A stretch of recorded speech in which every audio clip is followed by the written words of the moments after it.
As daar een ding is wat ons as medegelowiges en as Christene kan sê, is dat ons as erfgename van verlossing het nog 'n ekstra geskenk van die Here afgekry.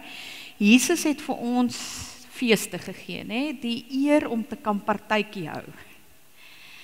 Die Israeliete het 'n klomp feeste gehad en ons het 'n klomp van hulle geërf ook, maar ons kan partytjie hou. Ons het Kersfees wat 'n hele maand Advent is en dan 2 weke Kersfees en dan 2 weke Epifanie direk daarna. Ons is een van die min mense wat dit doen. Sommer 2 maande, eerste 2 maande van ons kerkjaar, vier ons fees. En dan het ons net hierdie kort tydjie tot nou, dan vier ons lydenstyd, wat nou nie 'n lekker fees noodwendig is nie, maar van vandag af is dit heilige week, en dan volgende naweek, wat doen ons weer? Ons vier fees. Wie van ons gaan braai? Wie gaan van ons gaan weg vir die lang naweek? Nee, ons weet as Afrikaners ook om lekker fees te hou. En is goed. Jesus begin sy bediening op 'n troue. Maar om vir Palm Sondag in sy regte stoel te sit, wil ek vra dat jy my net so 2 of 3 minute, maar net luister, na waar kom hierdie fees vandaan? Want baie keer dink ons, dis nou hierdie lekker Paasnaweek, Jesus het opgestaan, ons vergeet stil Saterdag, Goeie Vrydag kom nagmaal ons is in die ritme, maar hierdie fees het 'n regmatige plek in die geskiedenis van tyd. So ons gaan so bietjie in die tydlyne rondhardloop, ver terug, ver voor daar 'n kruis was, is daar die volgende. Ons begin by Abraham. Kyk, daar was mos nou Adam, Eva, Enos, al die pad, deur die vloed, deur die reuse, en dan besluit God, hy gaan 'n volk uitkies om voorbeeld van sy liefde te wees. Dis nou Abraham. Abraham, die man wat nie kan kinders kry nie, né? Dan weet ons, Abraham het vir Isak, en Isak kry vir Jakob en Esau, en Jakob kry 12 seuns, Josef word weggevoer, hy eindig op in Egipte, en hier is die pad wat God fisies met die volk stap, as simbolies vir die volk wat die hele tyd weg van die Here afgaan, en die Here wat hulle die hele tyd terugneem. In Egipte, waar hulle uit droogte uit hulle land uit wegtrek, bring God vir hulle verlossing in Egipte. Maar dan gaan tyd aan, Josef gaan dood, die farao's wat Josef ken en goedgesind is teenoor die Israeliete, gaan ook dood. En dan kom die jonger generasies agter, maar hierdie Jode kan werk. En hulle maak van hulle slawe. Hoekom? Want vir 'n tydjie begin dit vir die Israeliete so lekker raak dat hulle daar bly. Hulle trek nie terug na die land wat God vir hulle beloof het nie. Dan word hulle slawe.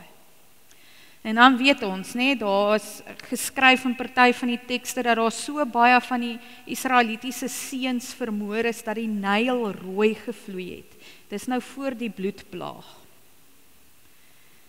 Want hulle kan nie seuns, want die Israeliete is sterk. As jy moet kyk nou hoe daai piramides en goed gebou is, jy moet nogal 'n paar spiere hê om daai groot klippe te kan met 'n tou op 'n spoelie optrek. Ek kan nogal dit dink.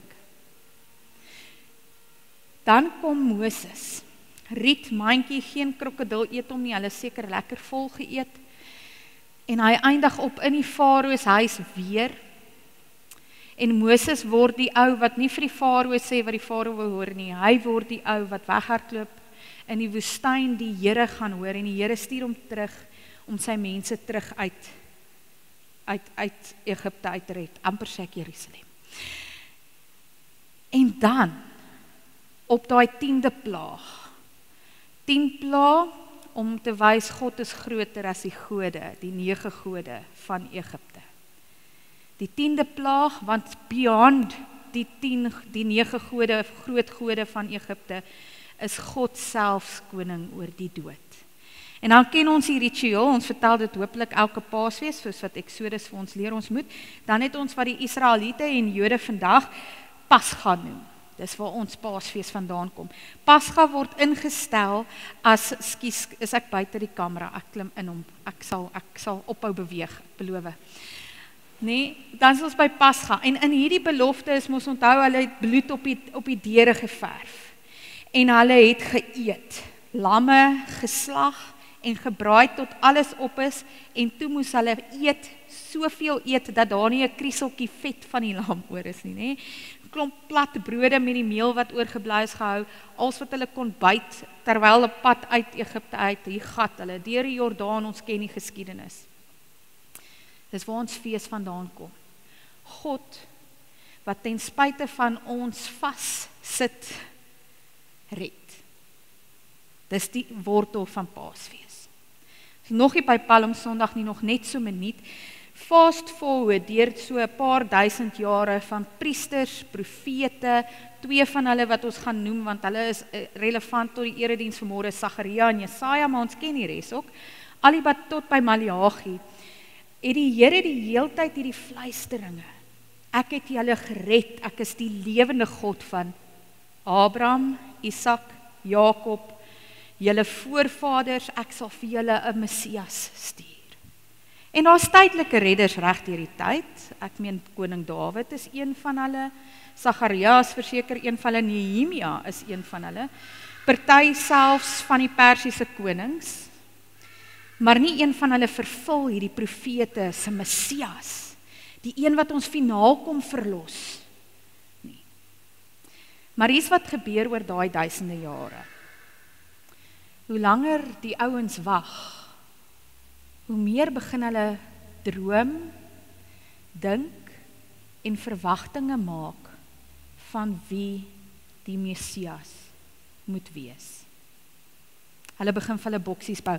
En asof dit nie erg genoeg is nie, by Maleagi leer ons dat na Maleagi daar 400 in iets, give or take, jaar se stilte is, wat God nie deur profete podaat nie.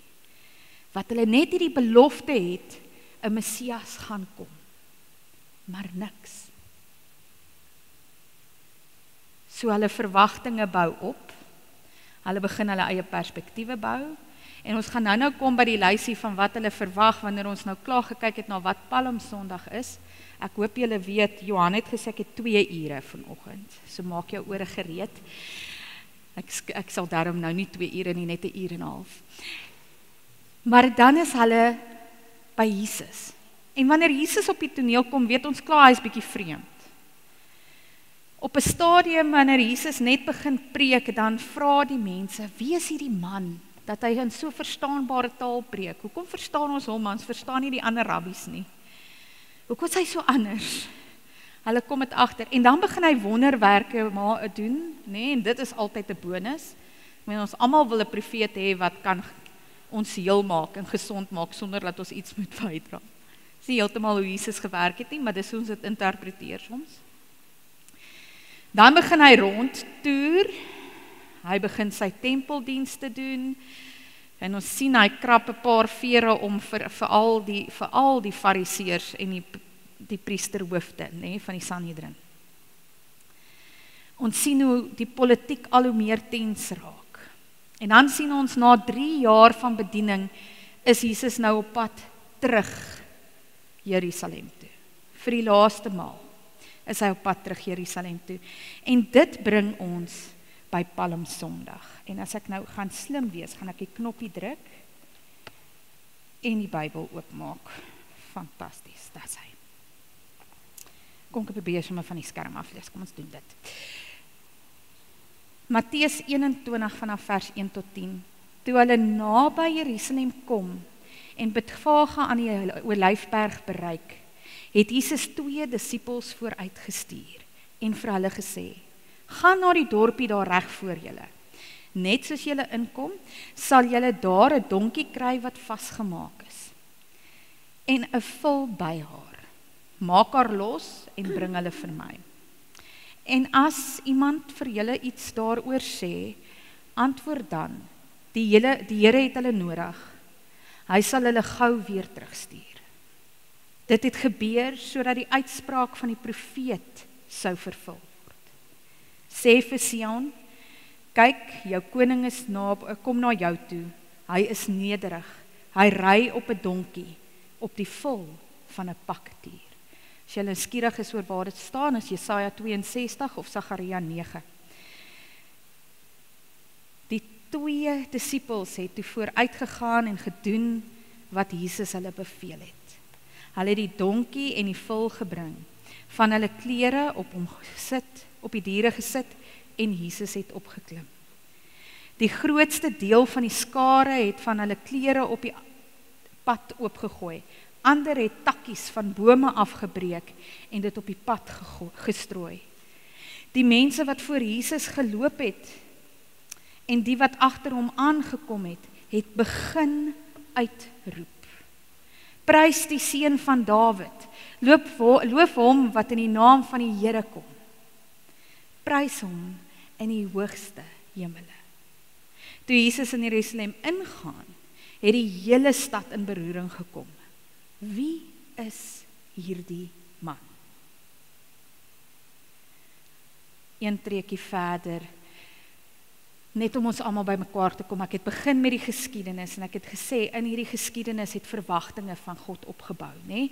Hoe gaan hierdie Messias lyk? Die Selote het verseker 'n oorlogsgod verwag.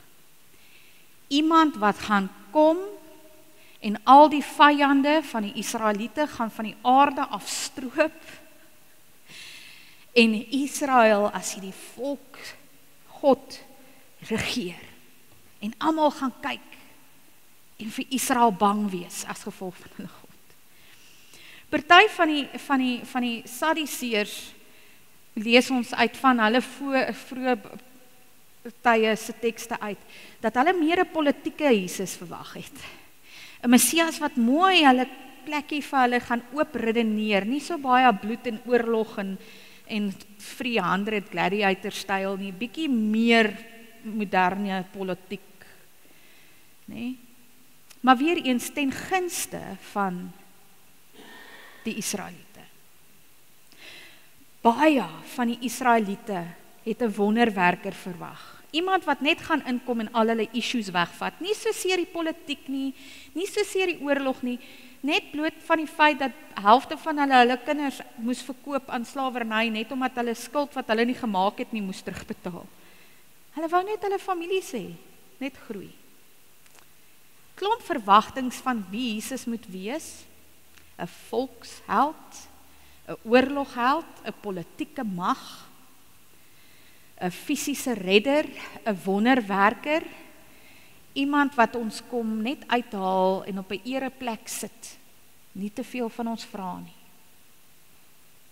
Baie min van die mense in sy tyd het Jesus ontmoet in plaas van om Jesus te verwag, as ek dit som kan sê.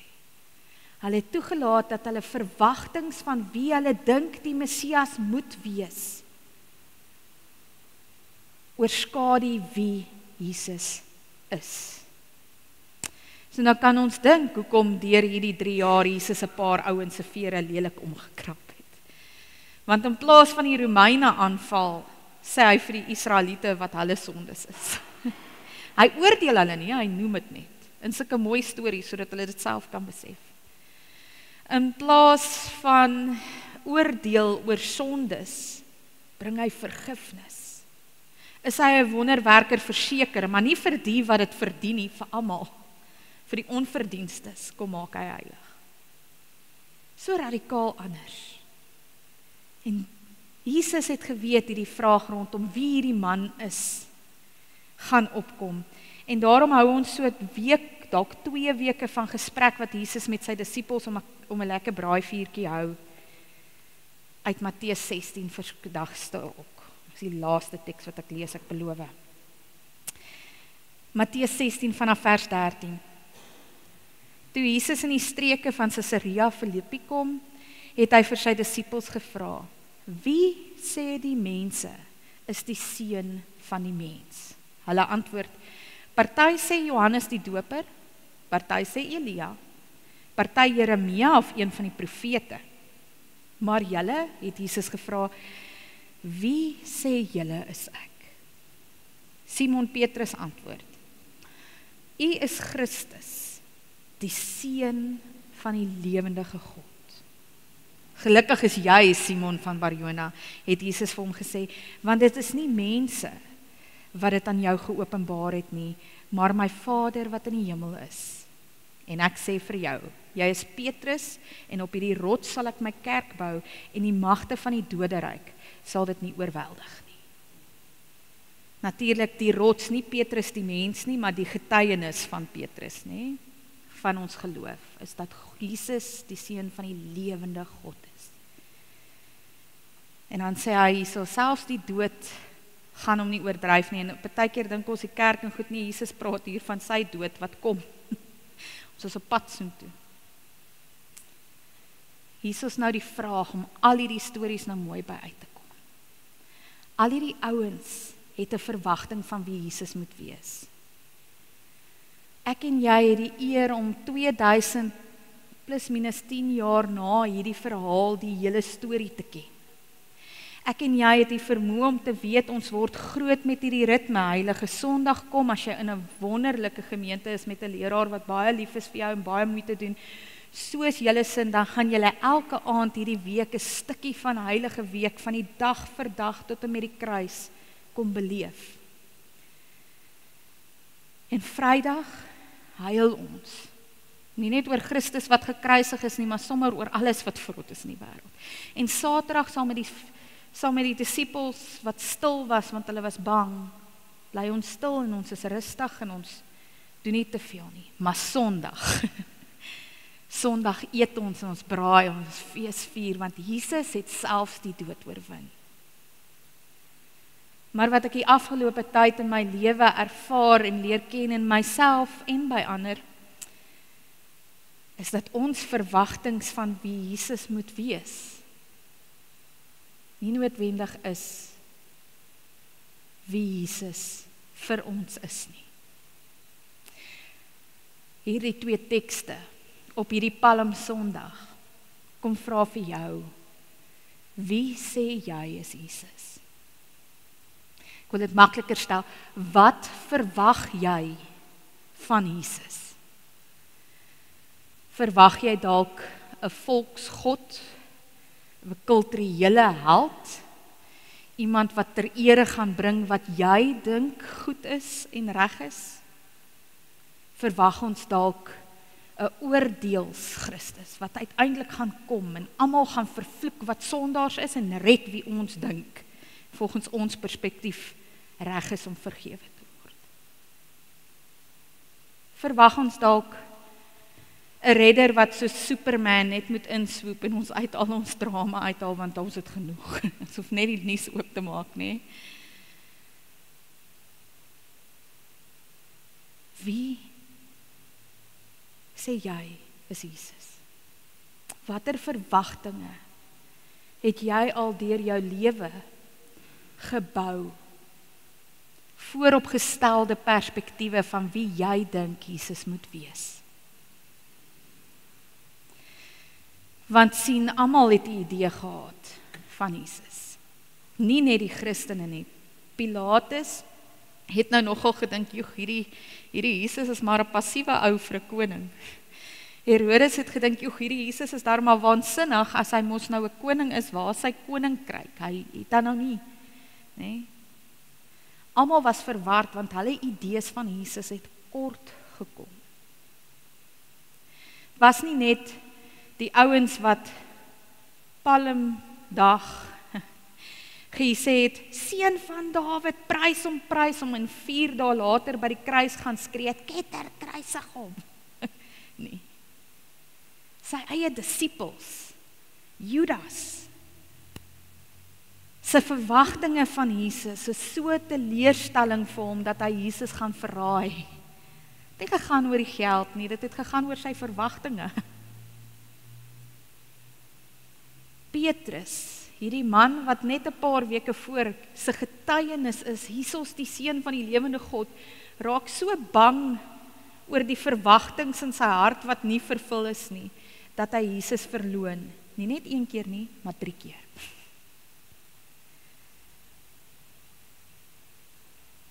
Die ander disippels weet ons nie eers waar hulle was nie. Hulle was nie by die kruis nie. Ons weet hulle het iewers weggekruip die Saterdag, maar ons weet nie waar hulle Vrydag was nie. Ons weet nie waar hulle is na Jesus in hegtenis geneem is nie. Ons weet van die vroue het skelm gaan kyk of Jesus nog lewe. Maar dis dit. So selfs die naastes van Jesus se verwagtinge van hom het kort geskiet aan wie Jesus is. So hier is die uitnodiging. Hier is die hoop. Hier die Paasfees. Kom sê Jesus vir jou, kom herontdek my. Nie net deur emosies gaan van wie ons dink Jesus is en in die ritme nie. Maar Jesus, die Seun van die lewende God. Ons verlosser wat hierdie week baie mooi uitgepak gaan word, so ek gaan niks verder sê nie. Die een wat die dood oorwin. Die een wat vir my en jou deel inskryf van hierdie ewige, lewendige verhaal. Dis jou uitnodiging. Gaan jy hierdie jaar Jesus toelaat om jou perspektief te kom herskryf? Ek gee vir jou so 'n minuut van stil gebed en gesprek met die Here en dan gaan ons afsluit met lied 393 terwyl ons sit.